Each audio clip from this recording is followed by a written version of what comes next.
Hey YouTube, this video is going to show you the difference in various FPSs, namely 60 FPS and 30 FPS, and how it affects modern games.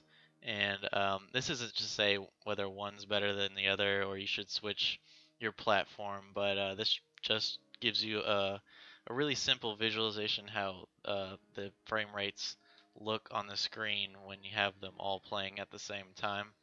And you can try this yourself by going to the websites at the top. This one's at Test UFO, and this is a valid test at 60 Hertz on my monitor.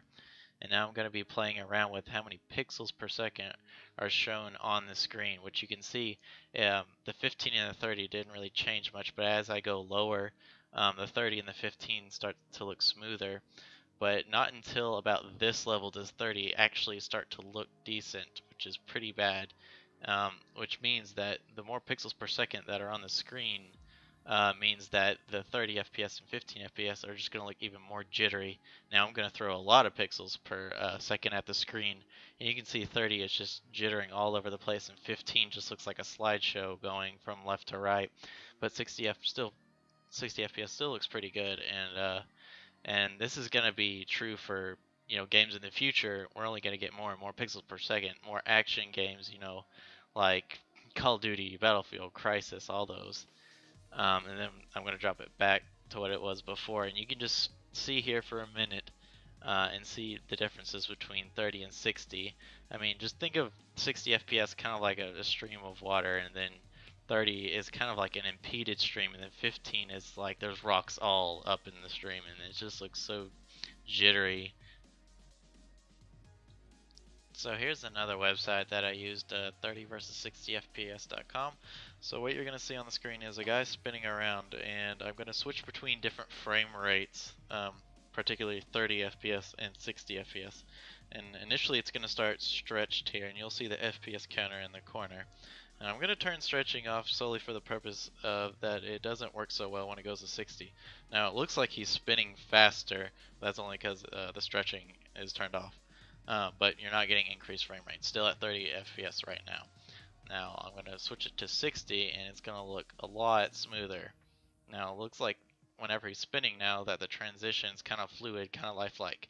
So then you're going to see when I switch it back to 30, you just see major jitteriness right here. It looks like pictures are just getting thrown at the screen instead of it just being a smooth spinning around, almost like he's not even doing this. It's a pretty clear difference when you switch between 30 and 60, and this is what I was talking about earlier in action games, is that it plays more of a role in these 3D titles versus like a 2D kind of indie game or side-scrolling game. So this is where frame rate starts to play more of an important role when you're getting into big 3D action like this.